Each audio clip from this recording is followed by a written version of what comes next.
Si dans ta famille, tu es un sujet et que tu as le droit d'être respecté, tu vas jouer le jeu du manager toxique pendant 3 mois, pendant 6 mois, et à un moment donné, tu vas dire maintenant ça suffit, je me casse. Si tu restes 5 ans, 10 ans, 20 ans, jusqu'à crever, c'est pas pour rien.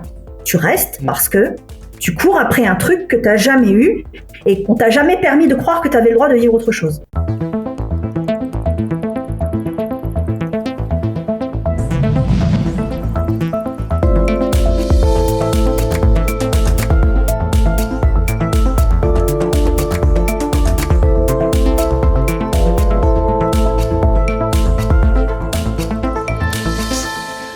J'aimerais aussi aborder le versant de la culpabilité, puisque dans ce que je connais, il existe 2 versions antagonistes, mais très, très vivaces. La version 1, c'est « j'ai grandi au sein d'une famille toxique ». D'ailleurs, on reviendra sur l'expression « au sein ». C'est donc mes parents qui sont responsables de mes dysfonctionnements. Et la version 2, c'est « j'ai grandi au sein d'une famille toxique ». C'est donc que je suis toxique et que je mérite ce traitement. Je ne suis pas une bonne personne. C'est comment pour toi cette dichotomie, juste de l'exprimer clairement? On a déjà tourné autour, mais là, on y va. Pour moi, le vrai enjeu, c'est d'apprendre à distinguer le « j'ai grandi dans une famille dysfonctionnelle avec des gens qui avaient envie de bien faire mais qui savaient pas comment faire et qui étaient entravés, et donc à un moment donné,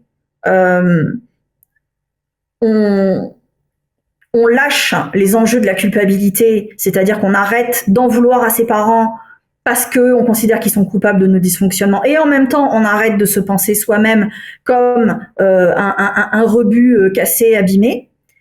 C'est-à-dire que c'est ce qui permet d'apaiser le processus et de se distancer et d'aller soi-même devenir le meilleur parent possible sans croire qu'on va devenir parfait. Et il faut apprendre à distinguer ça des gens qui ont grandi dans un foyer pervers, c'est-à-dire là où on leur a fait volontairement du mal et où on a nourri sur eux de la culpabilité exprès pour mieux les aliéner, et où ils essaient de se défaire de cette culpabilité, et où non seulement on les a maltraités dans un milieu pervers, mais en plus on leur a fait croire volontairement qu'ils étaient eux malsains. Et que c'est une culpabilité qui est orchestrée. Et là, je pense que ça ne se joue pas de la même manière.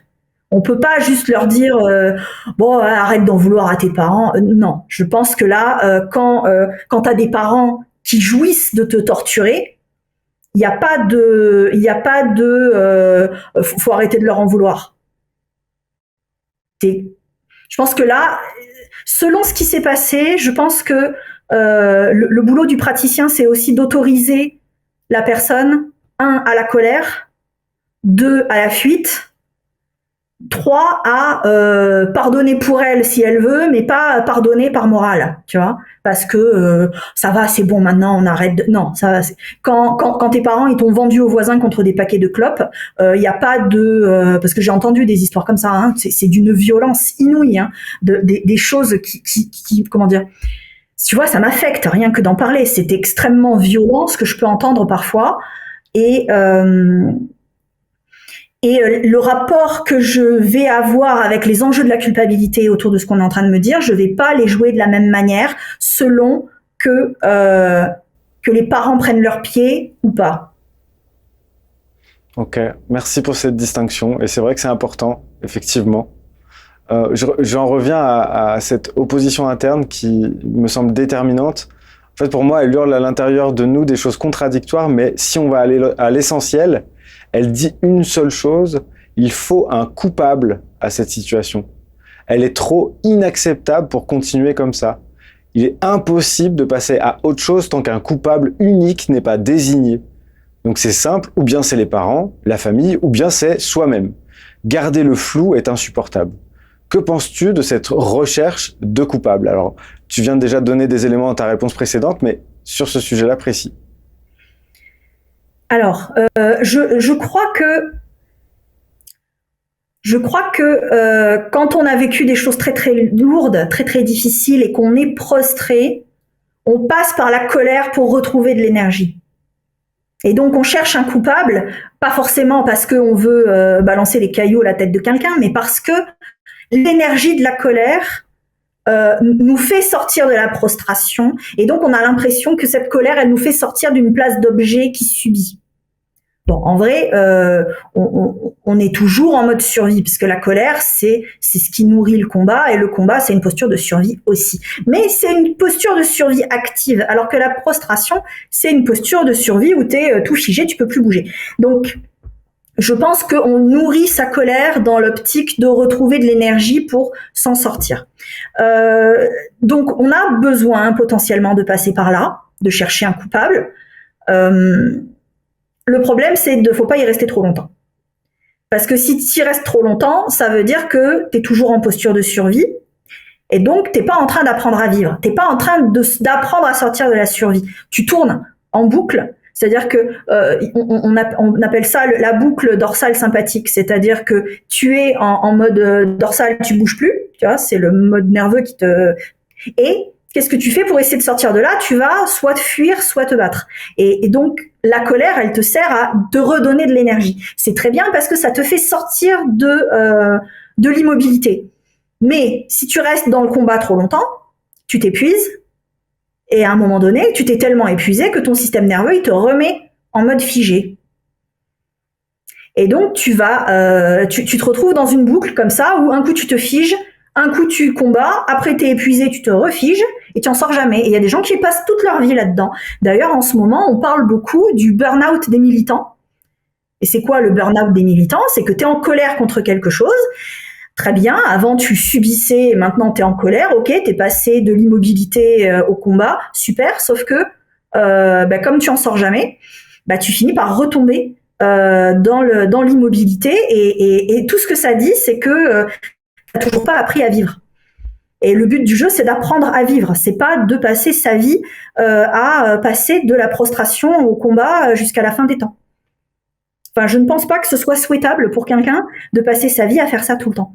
Eh bien, le burn-out du militant, c'est exactement ça. C'est la réaction de ça. Donc, je sais plus où je suis partie dans un truc.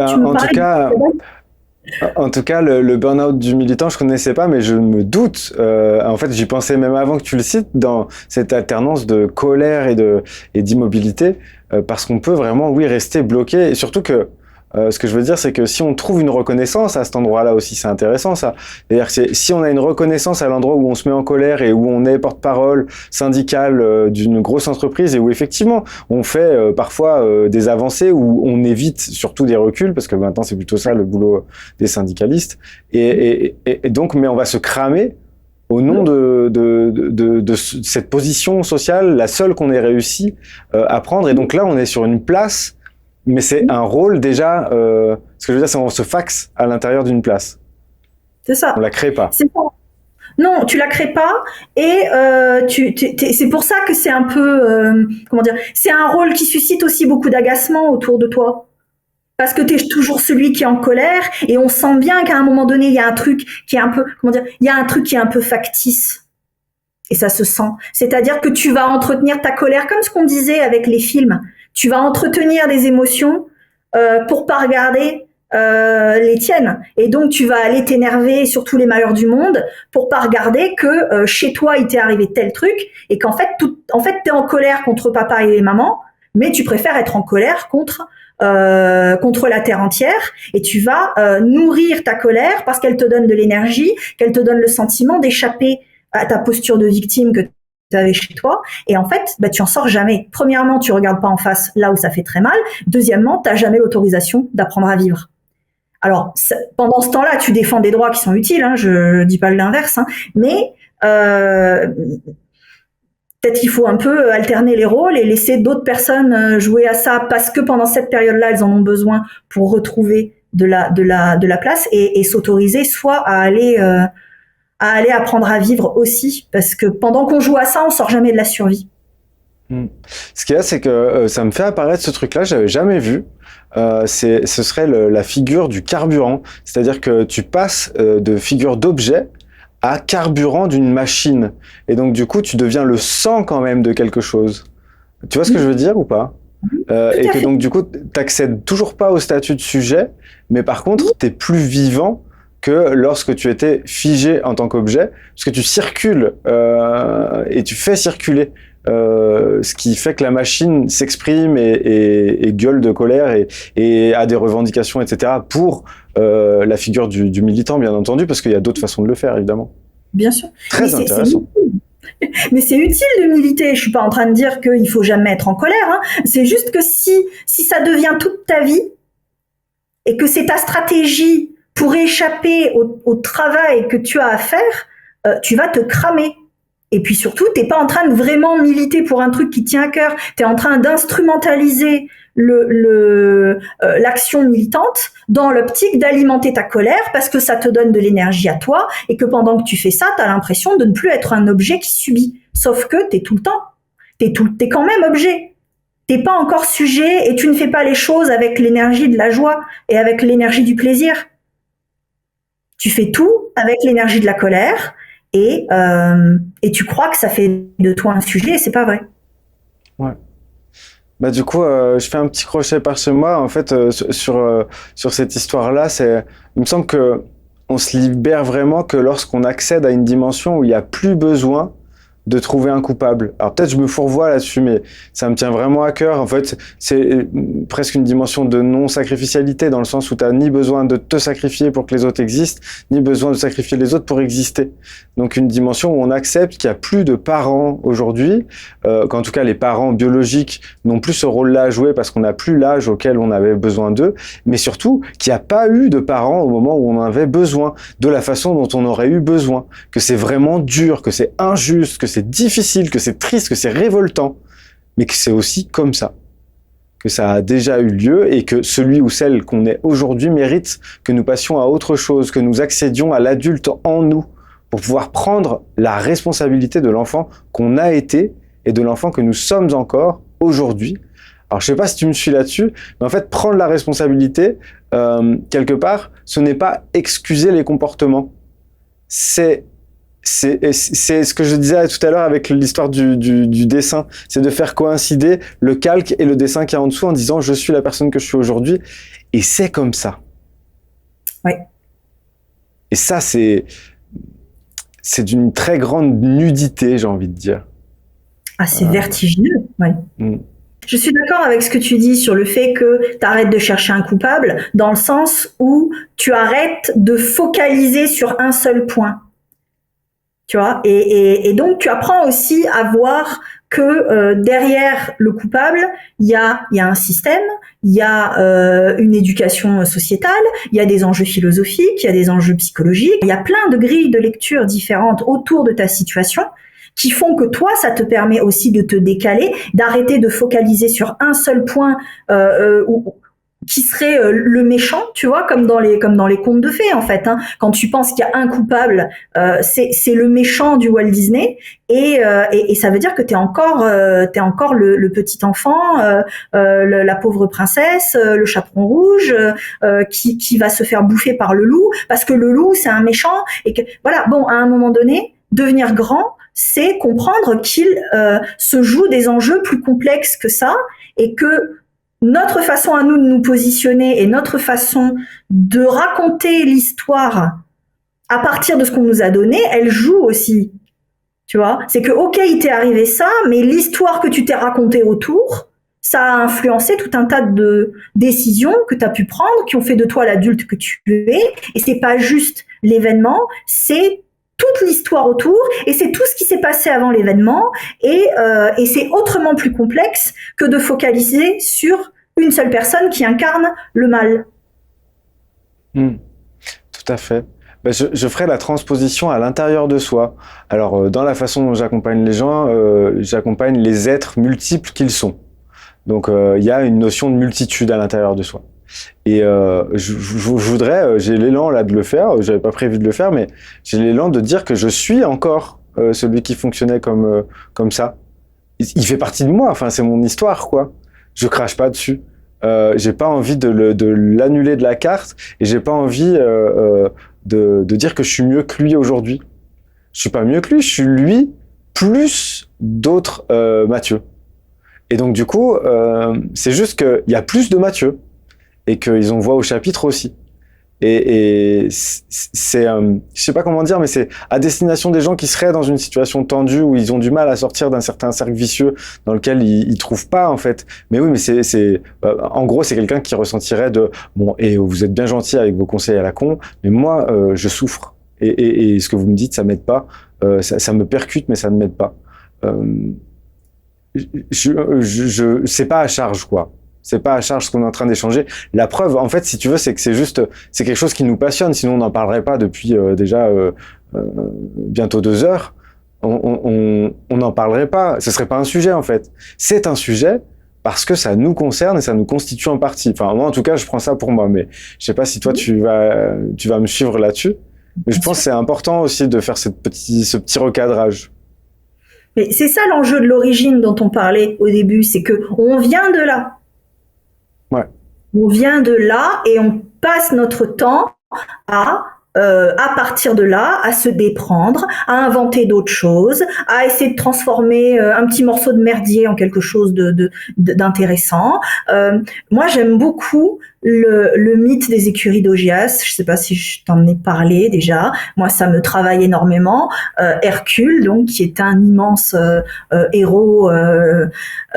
Donc un demi-dieu, on lui demande d'accomplir des épreuves qui ont de la gueule quand même, de combattre des monstres, de faire des choses qui sont quand même impressionnantes. Et puis à un moment donné, on lui demande de faire un truc, mais dégueulasse, qui est complètement indigne de lui.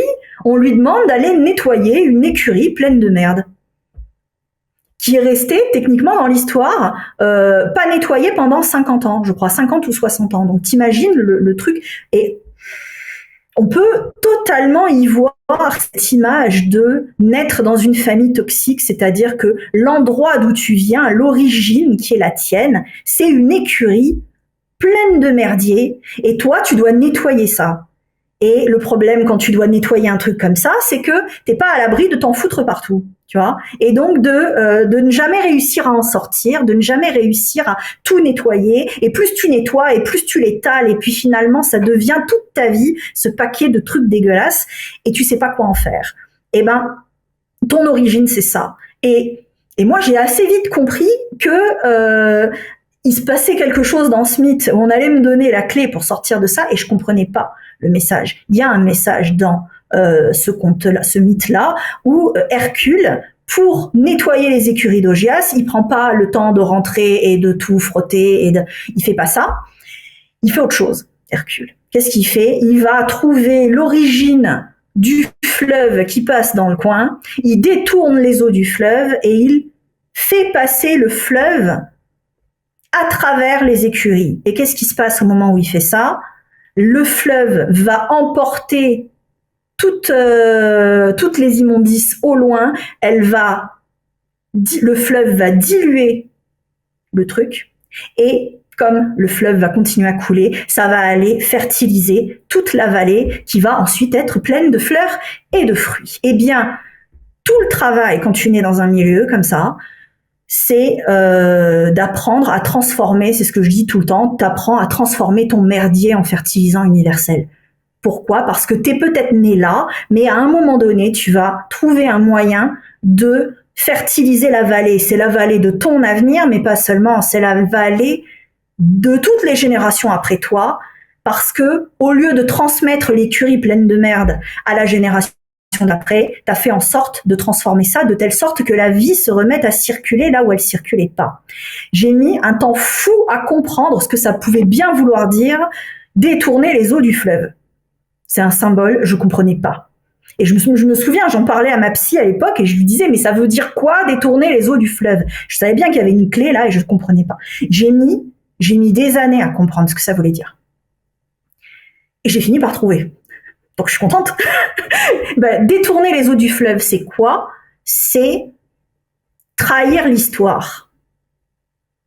C'est-à-dire que l'histoire, tu vois, dans l'image, t'as l'écurie pleine de merde et puis t'as la vie qui circule à côté. Ce que je te disais tout à l'heure, c'est que dans les familles toxiques, la vie est interdite, la vie ne circule pas.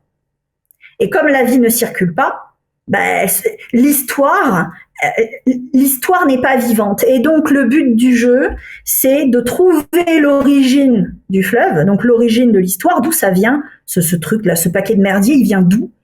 Et d'apprendre à trahir, c'est-à-dire à faire bifurquer le cours du fleuve, c'est-à-dire ce que tu fais de ton énergie, ce que tu fais de ton temps, l'histoire que tu te racontes, ben, tu vas faire dévier tout ça pour le faire passer par un autre endroit. Et au moment où tu fais ça, tu autorises la vie à circuler autrement. Et parce que tu autorises la vie à circuler autrement, eh ben, ton paquet de merdier devient le fertilisant universel de la vallée vers laquelle tu t'écoules. Eh ben, je trouve ça beau. Je trouve que c'est une belle histoire et c'est tout l'enjeu de l'origine où effectivement on est tout le temps pris dedans et à chaque fois il faut se rappeler que la clé, quand on est face à cette origine dont on n'arrive pas à se défaire, c'est de détourner les eaux du fleuve. C'est ça la clé. Et après, Merci chacun beaucoup. le fait. Merci beaucoup, c'est très parlant, ce détour par les écuries d'Augias. Et il y a il y a quelque chose qui me venait, c'est qu'en fait, en faisant ça, alors je sais pas si c'est vrai pour beaucoup de gens, là, pour le coup, c'est quelque chose que peut-être qui est une fixette personnelle, c'est possible. Simplement, le fait de nettoyer, est-ce que quelque part, il n'y a pas une sorte de fierté en interne qui dit je vais pas faire ça pour eux? C'est-à-dire qu'on va se farcir justement 60 ans d'écurie crade, et donc, quand les gens passeront, ils pourront se dire, dis donc, cette famille fonctionne bien. Alors que nous, ce qu'on a vécu, c'est les écuries sales. Et donc, c'est comme si laver cette écurie-là, c'était à la fois notre plus grand désir, évidemment, qu'on a envie d'embrasser la vie et puis d'aller vers plus de simplicité, d'accès à soi-même et aux autres. Mais il peut y avoir ce frein-là qui serait en fait le boulot qu'on va faire, on le fait pas que pour nous. On sait qu'il a une dimension transgénérationnelle et ça a fait mal au cul, j'ai envie de dire ça comme ça, tiens. Mais tout à fait, mais bien sûr, tu te dis, alors non seulement on m'a pas donné les clés pour aller bien, mais en plus il faut que je réussisse tout et ils vont pouvoir s'en vanter en disant, ah, vous avez vu, mon fils, ma fille, quand même, il réussit bien, hein, c'est grâce à moi. Hein. Et alors que non, c'est insupportable. Tu te fais voler ton mérite, tu vois, 2 fois. Déjà, quand tu réussis, c'est bien, t'es content. Mais si en plus tu réussis avec des boulets aux pieds, t'es encore plus méritant et on te le vole. Donc oui, ça génère ça. Sauf que et tout l'enjeu se situe là, c'est que tu nettoies pas pour toi, tu nettoies pour la vallée. C'est-à-dire que tu nettoies pour les générations d'après. Et même si les générations d'avant vont s'enorgueillir, si tu le fais pas, tu prives les générations d'après de fleurs et de fruits. Ouais, j'entends ça. Et puis il y a aussi la dimension aussi, tu le fais pour celui que tu es tout de suite, dont la vie va radicalement changer après ce nettoyage, dont on ne sait pas combien de temps il va durer en plus. Et tu vois, comment parvenir à détourner le fleuve, ça paraît, voilà, l'image est parlante. Et encore une fois, il peut y avoir une certaine frustration à dire les images sont bien gentilles, mais dans le concret de ma vie, ça marche pas. Et d'ailleurs, un des trucs qui me venait, parce que je suis passé plusieurs fois par cette expression en écrivant mes questions, grandir au sein d'une famille toxique. Et ben moi, je trouve que si on laisse résonner cette formule dans l'air pour en prendre la mesure, et ben c'est hyper parlant. Oui. On a été biberonné aux injonctions contradictoires. Ouais. On a bu le lait, exclusivement le lait d'une famille toxique. C'est notre première nourriture. C'est ça. Et puis, ça rend vite malade. Et tu comprends pas pourquoi. Parce qu'en plus, on te dit que c'est bon. Et que tu devrais être reconnaissant, en plus, de ça. Donc oui, en fait, tout est dévoyé. Tous tes repères sont dévoyés. Et le problème, c'est que tant que tu le vois pas, tu souffres, mais tu sais pas pourquoi. Mais quand tu commences à comprendre qu'il y a un repère qui est pas au bon endroit, t'essayes de le régler. Et puis en le faisant, tu te rends compte qu'il y en a un deuxième, et puis un troisième, et puis tu as l'impression que ça s'arrêtera jamais. Et ça peut durer des années, hein. Puis à chaque fois que tu as fini de régler un truc, il y a un autre truc. Et c'est extrêmement éprouvant. Et oui, c'est éprouvant tant que tu n'admets pas que c'est tout le système qui est à revoir. Et pour y arriver, je pense qu'on a besoin de se trouver de nouvelles figures d'autorité. Et c'est pour ça qu'il y a un enjeu autour de trahir. C'est-à-dire que faire dévier les eaux du fleuve, c'est une trahison. C'est dire, ben voilà, toute l'origine me fait passer par là, et il va falloir que je trahisse, que je renie. Et parce que je renie, c'est un acte de vie. Mais tu peux pas juste renier. Tu as besoin d'aller te nourrir ailleurs. Et donc, tu as besoin de te trouver d'autres figures d'autorité qui, elles, vont incarner quelque chose de sain et quelque chose qui donne envie de vivre. Voilà. Ok, bah oui, il y a ce truc-là en fait. Alors je sais pas si c'était déjà contenu dans cette réponse, mais il y a la dimension où, en restant dans le malaise provoqué par une éducation toxique, on respecte en fait la tradition d'une certaine manière, puisqu'on peut supposer que dans les générations précédentes, il y a des personnes qui ont été blessées par la façon dont elles ont été éduquées, dont elles ont été accueillies, considérées, et donc du coup qui reproduisent d'une certaine façon ce qu'ils ont connu, ou qui en font un remix un petit peu bâtard, et donc derrière, c'est si on reste à cette place-là, en fait, c'est comme si on respectait la continuité telle qu'elle nous a été présentée. Ouais. On laisse la situation pourrir d'une certaine façon. Oui, et c'est pour ça que je te disais la vie est impossible. C'est parce qu'en fait, le lait vicié qui coule à travers les générations, t'as pas le droit de le remettre en cause. La mythologie qui circule, en fait qui circule pas, qui stagne, t'as pas le droit de la remettre en cause. Et comme tu n'as pas le droit de la remettre en cause, ça veut dire que ta figure d'autorité, elle est immuable et donc elle est toute puissante. Et donc toi, si tu n'as pas le droit de réécrire l'histoire, si tu n'as pas le droit de réécrire ton mythe, parce que de toute façon il est figé, tu ne peux jamais toi devenir auteur de ta vie.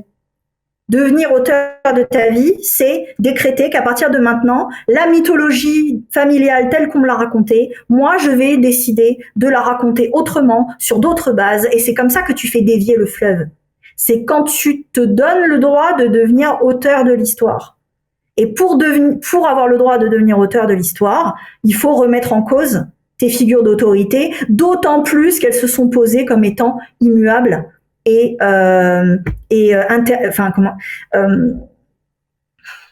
t'ont transmis un truc qui n'a pas le droit de bouger. De même que toi, tu n'as pas le droit de bouger puisque tu es un objet. Les objets, ça reste là où on leur a dit de se mettre. Détourner les eaux du fleuve, devenir sujet, devenir auteur de ta vie, c'est décider de réécrire le mythe autrement.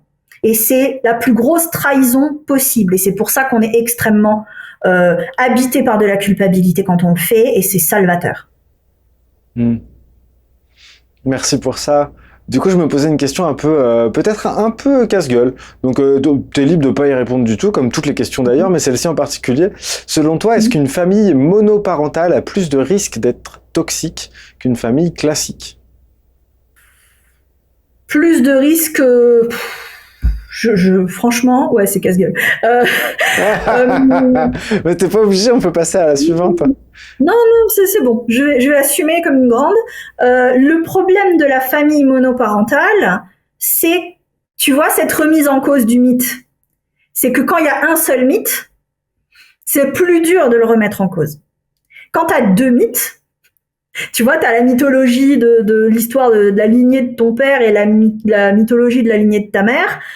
Pour peu que ces deux lignées s'opposent un peu sur certains sujets, même si ça pue, même si ça pue des deux côtés, t'as quand même une double vision et tu te dis bon, avec un peu de chance, il y a moyen d'avoir un minimum de recul, un minimum d'esprit critique sur ce qui se passe, parce que il y aura toujours l'un des deux côtés qui critiquera l'autre. Tu vois, quand t'as qu'une seule lignée, c'est plus dur.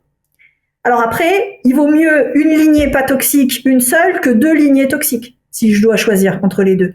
Mais si c'est toxique des deux côtés, je pense qu'une seule lignée toxique, c'est pire, en vérité, que deux. Ouais.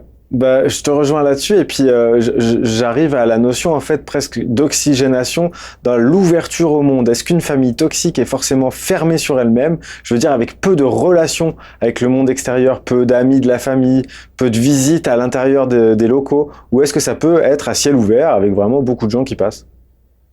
Moi, je pense que ça peut être à ciel ouvert Ok. avec beaucoup de gens qui passent. D'ailleurs, quand tu prends les enfants qui ont grandi dans une famille perverse, il y a plein de gens autour qui ne voient pas. Et le truc pervers, il rejaillit quand les portes sont fermées et qu'il n'y a plus personne. Mais ça n'empêche pas qu'il y ait une vie sociale ouverte avec plein de gens autour. C'est pas incompatible. C'est pas incompatible. Ouais. J'ai même envie de te dire, je pense que la famille perverse est potentiellement ouverte sur l'extérieur, mais tout en faux self, tout en façade, alors que dans des familles dysfonctionnelles où les parents sont pas forcément malveillants, mais ils sont en souffrance, bah, ils peuvent s'isoler parce qu'ils sont en souffrance. Tu vois, mais parce que c'est pas le même enjeu. Je veux dire, t'as un parent dépressif, il fait pas exprès d'être incapable de sécuriser son enfant et d'incarner une dynamique. Il fait pas exprès, mais bah, il souffre. Et cette souffrance-là, elle pousse à s'isoler. Mais je pense que c'est pas la même chose. Ouais. Ok. Merci pour cette réponse. Et puis, on va en venir à l'adulte que devient ce bébé qui a grandi au sein d'une famille toxique. Quel comportement risque-t-il d'avoir envers ses proches? Par exemple, dans le contexte amoureux, comment ça peut se traduire selon toi dans la vie amoureuse, ce genre d'enfance? Alors, je suis pas une experte de la vie amoureuse, mais de façon générale, je te dirais que il faut aller voir du côté des troubles de l'attachement, de la théorie de l'attachement de Bowlby, qui t'explique bien la distinction entre le lien sécure et tous les autres liens qui sont insécures. Tu as plusieurs modèles et là on voit bien tu as ceux qui vont être évitants. Donc tu vois dans mon petit schéma entre l'abandon et la fusion et puis entre les deux on bouge, bah tu as ceux qui décident de pas être en relation, donc ils vont prendre la posture de l'abandon et donc c'est la posture de l'évitant, je veux pas être en relation, foutez-moi la paix, dès qu'on s'approche un peu trop, je coupe la relation parce que c'est insupportable. Et en général, ces gens-là, ils ont très très peur de la fusion. Et de l'autre côté, tu as des gens qui vont être en recherche de fusion permanente. Donc, c'est les gens qui sont habités par une grosse peur de l'abandon, qui sont dépendants. Et eux, leur peur, c'est d'être de l'autre côté. C'est l'abandon. Tu vois, et c'est pour ça qu'ils veulent fusionner tout le temps. Et après, tu as, je crois que le troisième profil, c'est profil désorganisé, c'est-à-dire que tu passes de l'un à l'autre, fusion-abandon tout le temps. Voilà. Et en fait, c'est les trois modèles qui sont développés par Bowlby et qui sont les comportements qu'on adopte quand on ne sait pas être en relation sécure. Mais ça s'apprend, c'est ça la bonne nouvelle. On n'est pas obligé de rester là pour toujours. Oui, c'est vrai qu'il faut ouvrir là-dessus. Et du coup, on va en venir, parce qu'on fait un petit détour par les relations amoureuses. J'imagine aussi que ça a des répercussions sur, de toute façon, toutes les relations qu'on va avoir, mais les relations amicales également. Je sais pas si tu as quelque chose à dire sur la relation amicale ou est-ce qu'on passe directement au chapitre vie professionnelle? Je crois que la relation amicale, elle vient avec peut-être moins de souffrance, nous indiquer des choses sur notre façon de nous positionner. En général, les relations amicales, ça fait un peu moins mal que les relations familiales, ça fait un peu moins mal que les relations amoureuses, même si ça peut être douloureux. Mais ça vient dire des choses sur notre façon de nous positionner, sur notre mode d'attachement et sur notre capacité à attirer les gens qui nous prennent pour un objet. C'est-à-dire que quand tous tes amis ont tendance à se servir de toi, ils t'appellent que quand ils ont besoin d'un service, c'est quelque chose d'assez commun, où ils t'appellent jamais, sauf quand ils ont besoin. C'est assez révélateur de la place que tu habites dans ta propre vie. Et l'intérêt de l'amitié, c'est que comme en général, pas tout le monde, mais en général, t'as qu'un seul conjoint à la fois, donc t'as l'impression, tu peux moins faire de comparaison. Alors que des amis, tu peux en avoir plusieurs à la fois. Et quand t'en as vraiment plusieurs à la fois qui agissent tous de la même manière avec toi, à un moment donné, ça dit des choses quand même sur la façon dont tu te positionnes. Et je trouve que c'est interpellant. Moi, j'aime bien savoir comment mes clients se positionnent avec leurs amis. Alors, t'as ceux qui n'ont pas d'amis. Parce qu'en fait, ils sont tellement épuisés, ils ont tellement pas de les codes et ils n'ont tellement pas de joie de vivre à partager aussi, parce que l'amitié c'est aussi ça, hein, c'est les enjeux de la vie qui circulent et de l'accompagnement entre humains qui circulent et quand on n'a pas, ça dit des choses. Tu vois, ça, je trouve que l'amitié c'est c'est un warning. C'est-à-dire que ça vient te donner des infos, mais des infos qui sont un peu moins douloureuses que ta énième rupture amoureuse après une grande période de fusion. Ça fait un peu moins mal. Donc, c'est un peu plus facile à analyser, je trouve. C'est un peu plus tranquille et Ouais. significatif pour quand même. C'est ça. C'est significatif, mais ça te met moins par terre pendant des heures en position fétale. Voilà. Oui, je vois ce que tu veux dire. Du coup, je vais en venir à l'aspect qui te caractérise particulièrement, qui te tient à cœur en ce moment, la vie professionnelle. Quelle vie professionnelle peut avoir une personne qui a reçu ce genre d'éducation? Quelles sont les différentes formes que ça peut prendre dans la vie professionnelle, ça, ce point de départ? Bah, déjà, elle est objet, tout simplement. C'est-à-dire que il y a plusieurs façons d'être objet dans sa vie professionnelle. La première, c'est de rien faire déjà. Donc, tu trouves ta place nulle part. T'essayes plein de trucs, ça marche jamais, parce qu'en fait, tu sais pas où te mettre. Et t'essaies de faire des trucs, t'es toujours invisible. Par exemple, plein de professionnels, t'essaies de te mettre sur les réseaux et d'attirer l'attention et personne te regarde et t'as tellement pas de retour, ça vient te faire souffrir précisément là où tu es particulièrement sensible. Ça, c'est l'une des façons. L'autre façon qui est particulièrement répandue, c'est que tu es pris dans la course au bon objet. La course au bon objet, c'est quoi? C'est la compétition permanente pour essayer d'être validé par une autorité supérieure qui va te dire oui, tu es à la bonne place. Mais attention, hein, parce que si tu arrêtes d'être performant, tu vas la perdre dans la bonne place.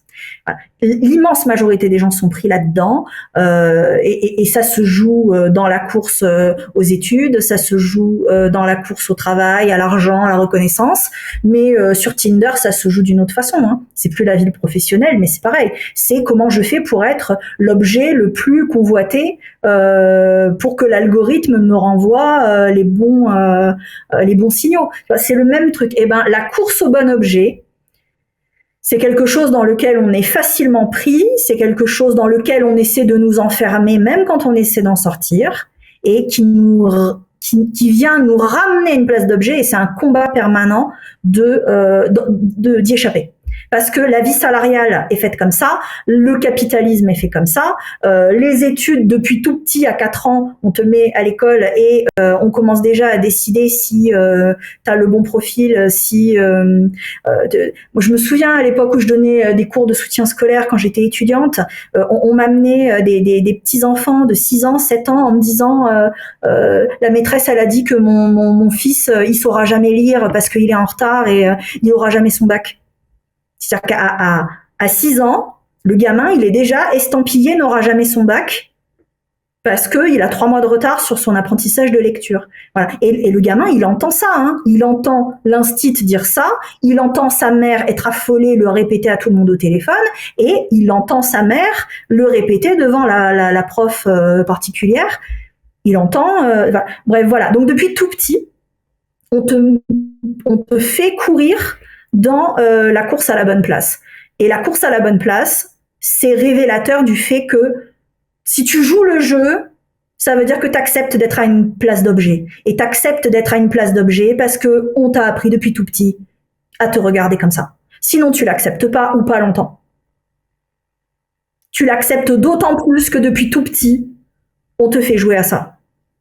Et les gens qui vont jusqu'au burn-out, les gens qui s'épuisent pendant des mois et des années pour essayer d'obtenir un petit peu de reconnaissance de la part de leur manager, ils joueraient pas à ça si dans leur famille, on les avait pas regardés comme un objet. Si dans ta famille, tu es un sujet et que tu as le droit d'être respecté, tu vas jouer le jeu du manager toxique pendant 3 mois, pendant 6 mois, et à un moment donné, tu vas dire maintenant ça suffit, je me casse. Si tu restes 5 ans, 10 ans, 20 ans, jusqu'à crever, c'est pas pour rien.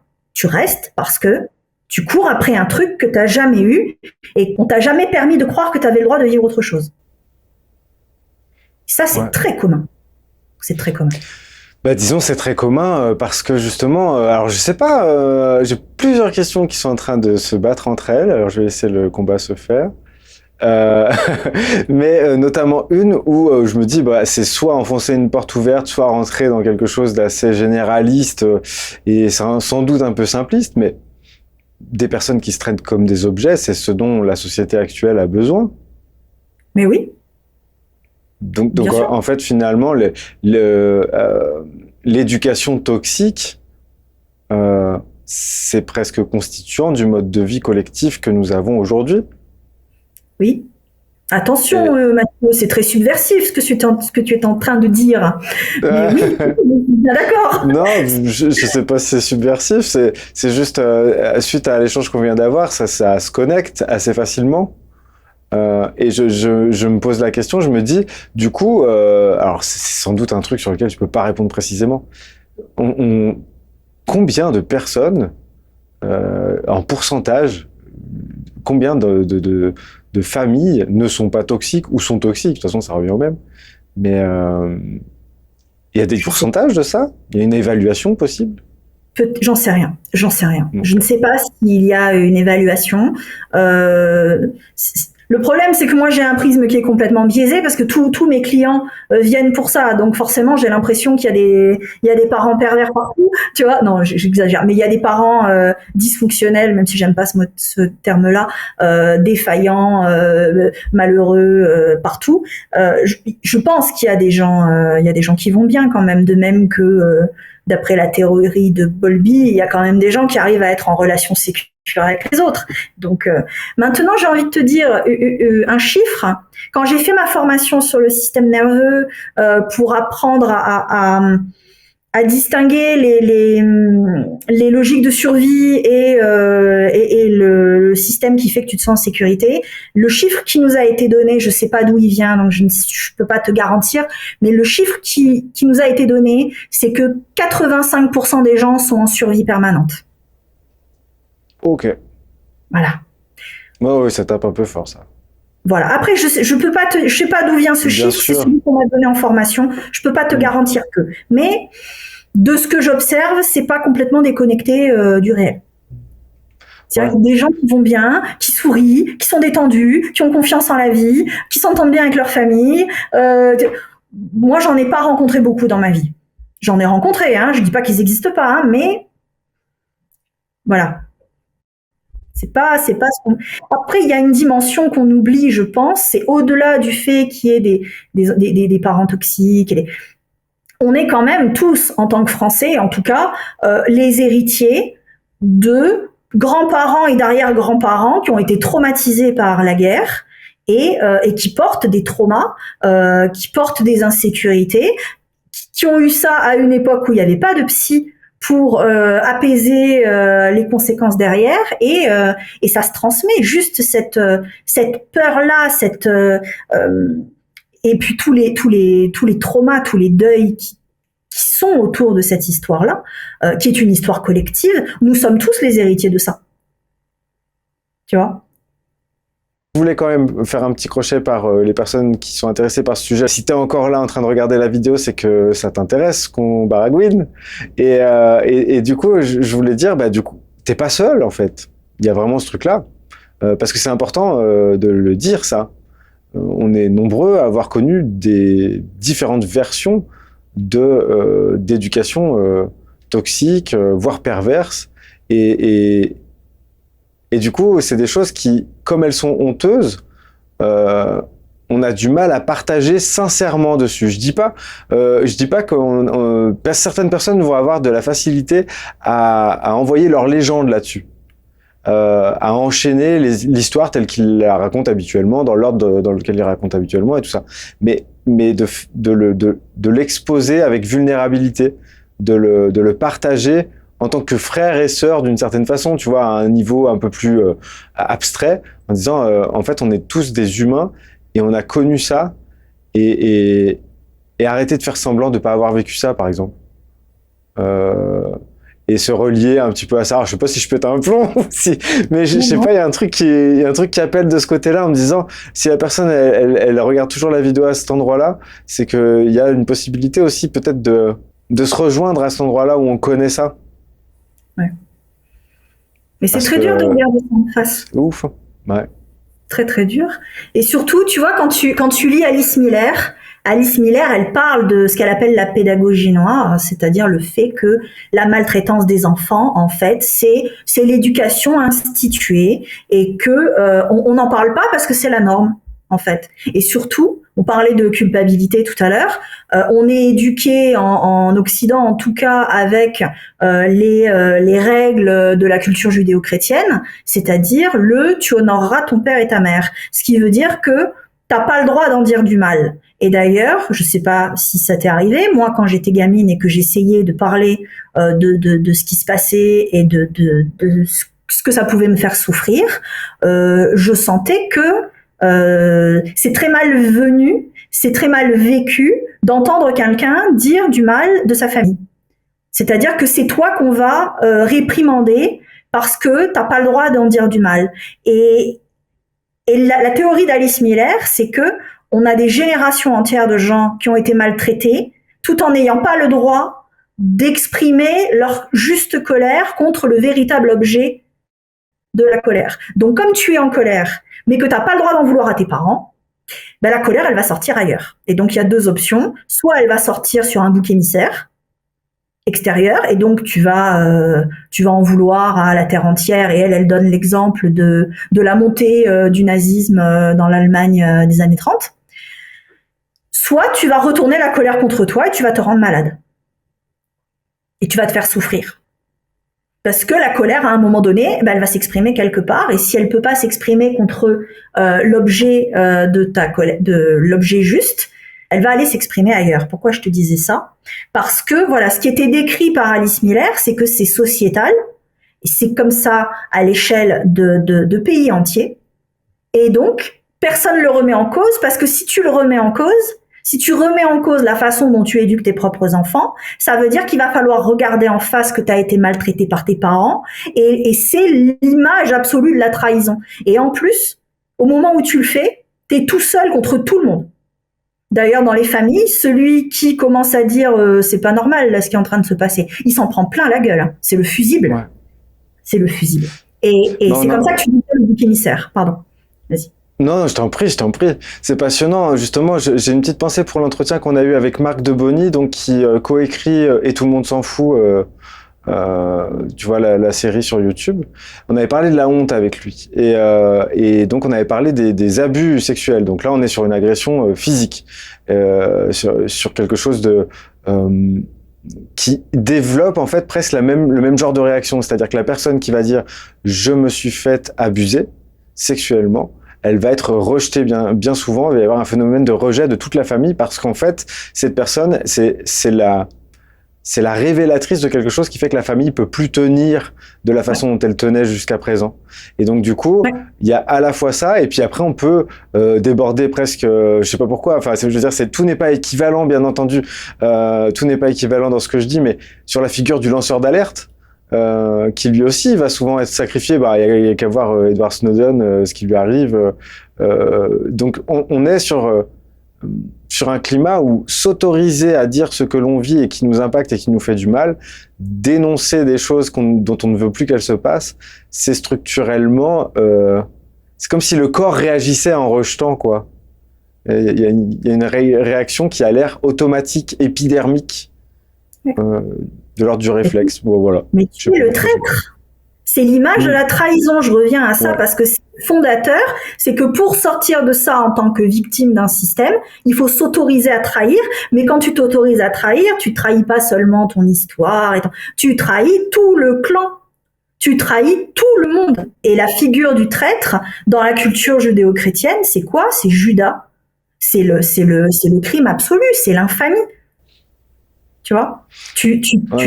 En trahissant l'histoire, tu viens invalider l'histoire que tout le monde se raconte, donc les propres fondations de leur mythologie.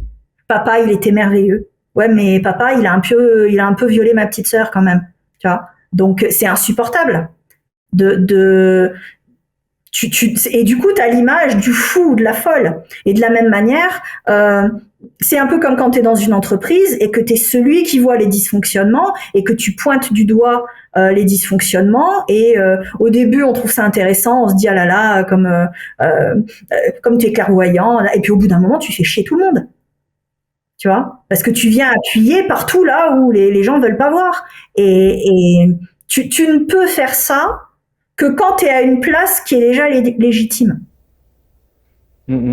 En fait, il y a là j'ai l'impression, je suis sur quelque chose que j'aurais sans doute du mal à exprimer parce que ça sort en direct, mais si tu veux, c'est comme si c'était systémique, donc on met le doigt là-dessus. La vie doit circuler et doit changer, mais c'est un changement progressif généralement. C'est-à-dire que il y a qu'à regarder une fleur pousser, même en accéléré, pour voir que voilà, ça se déploie en fait. C'est quelque chose de progressif. Et il se trouve que en fait, c'est comme si plusieurs choses se rejoignaient dans ce qu'on est en train d'évoquer. C'est le fait que les ruptures, c'est violent. Ça a l'air d'être con, hein, dit comme ça. Mais le fait de passer de je suis contenu dans le ventre de ma mère et je suis en sécurité et il n'y a plus personne pour prendre soin de moi et je suis pas le bienvenu, et ben ça donne le vertige et ça casse quelque chose. Et quand ça casse quelque chose, il va y avoir une réaction et cette réaction, elle est comment dire, elle est stigmatisante. Elle apporte des stigmates. Et donc du coup, que ça soit en fait dans notre histoire personnelle, dans l'histoire collective, créer des ruptures, c'est forcément attirer le regard de tout le monde d'un coup qui va faire et qui va regarder et qui va dire c'est de ta faute. Ouais, tu provoques la crise. T'es celui qui provoque la crise. Et donc tu provoques le changement chez des gens qui n'ont rien demandé. Alors nous, en tant que praticien, on a l'habitude de faire ça. Disons que logiquement, les gens sont quand même demandeurs de faire de l'accompagnement. Alors oui, quand ils viennent, oui. Quand tu viens faire une intervention dans une institution, que tu es là pour faire de l'accompagnement d'équipe, il y a la moitié de l'équipe qui n'a pas envie d'être là, et toi tu vas venir aller appuyer là où ils n'ont pas envie de regarder. Donc oui. Parfois, tu as des gens qui sont demandeurs, c'est bien, mais souvent, les gens sont demandeurs de changement, mais ils n'ont pas forcément envie de regarder là où il faut regarder, tu vois. Et quand tu vois quelqu'un qui est en train de tourner autour du pot pendant un peu trop longtemps, de temps en temps, tu balances la pichenette, alors, en veillant bien à pas toucher le centre, mais tu balances la pichenette quand même, parce que sinon les personnes, elles restent là pendant 20 ans. Alors, il y a des praticiens qui vont s'enfermer pendant 20 ans, mais c'est pas la politique de la maison. Oui. C'est le mouvement perpétuel, ça y est, t'as créé l'énergie inépuisable. Oui, c'est ça.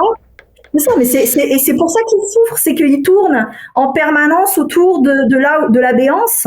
Et si tu accueilles ça et que tu ne fais rien et que tu laisses tourner en rond, les gens peuvent rester là pendant 20 ans. Et t'entends des gens qui t'expliquent, moi je suis en thérapie depuis 20 ans, ça n'a pas bougé.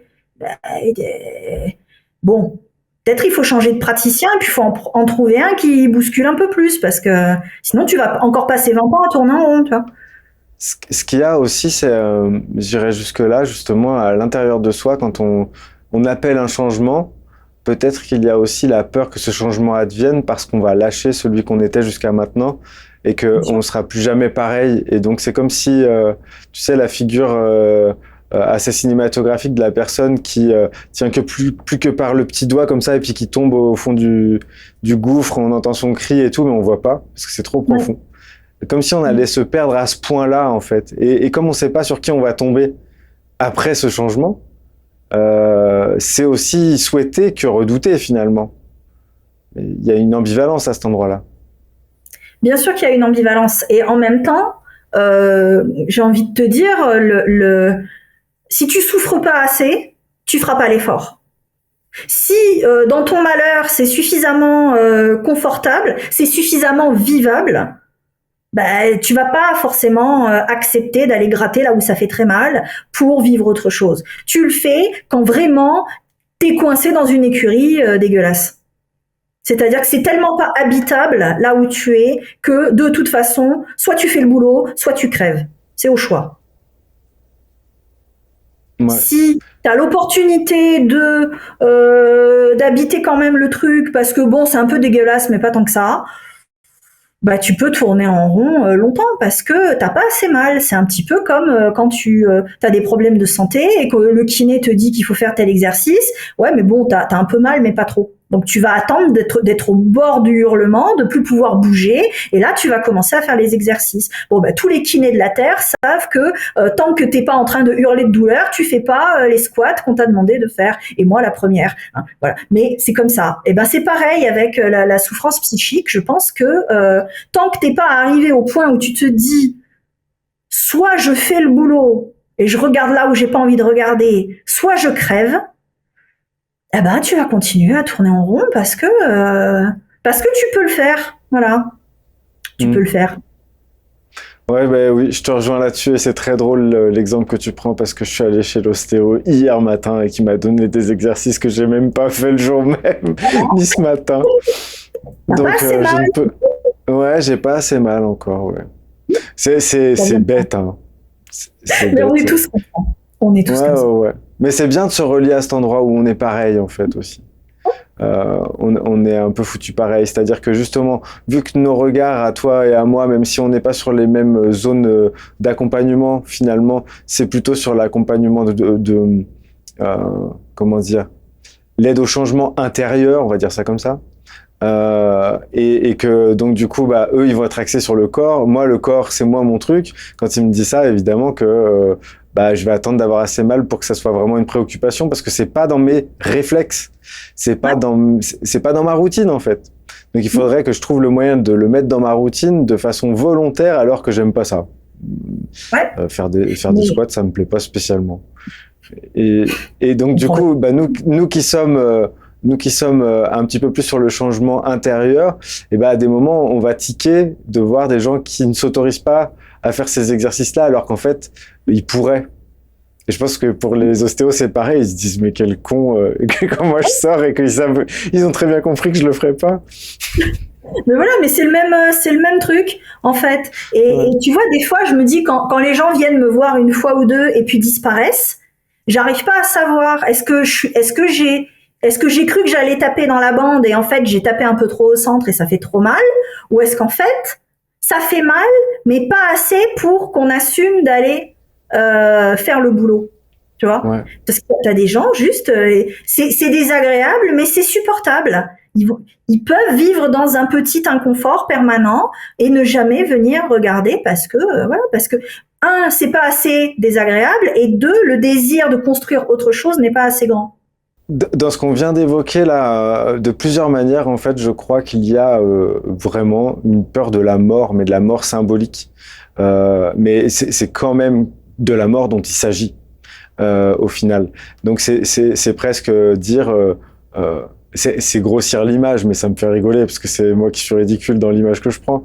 Il faudrait que j'accepte de mourir à moi-même dans ma version qui a pas besoin de faire d'exercice pour pas avoir mal au dos. Pour commencer à en faire et en faire une routine parce que je suis le nouveau Mathieu qui a besoin de faire des exercices pour pas avoir mal au dos.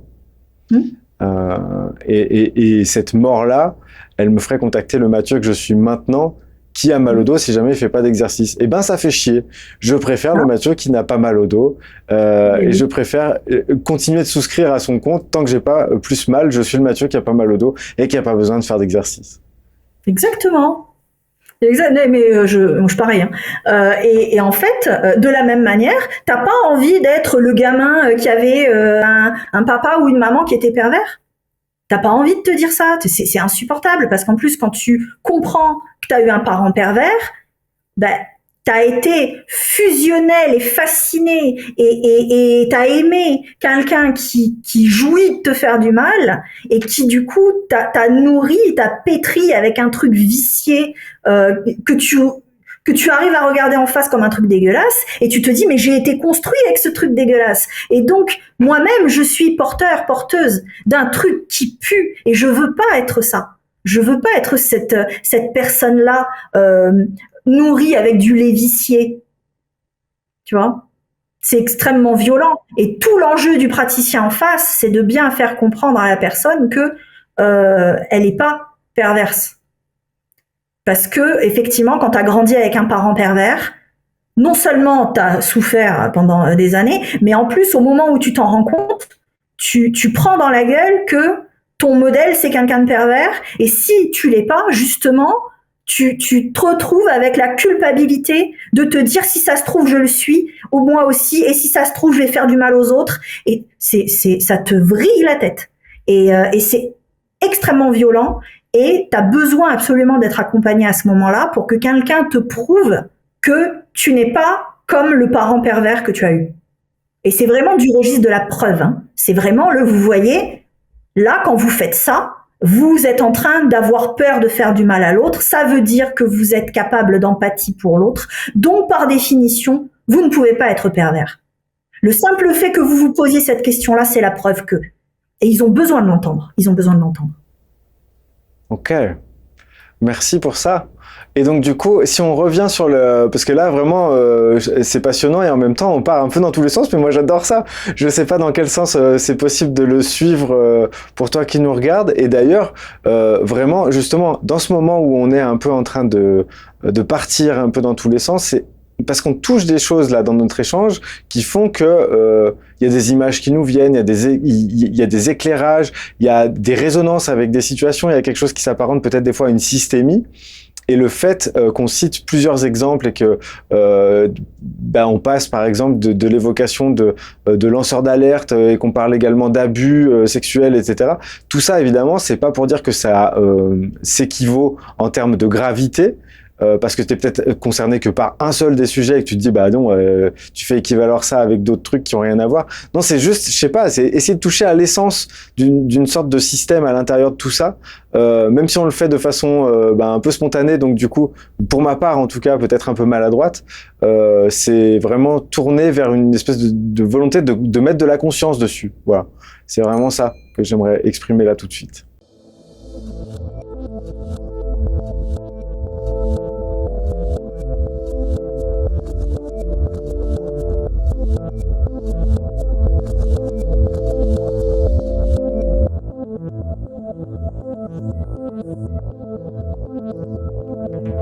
Thank you.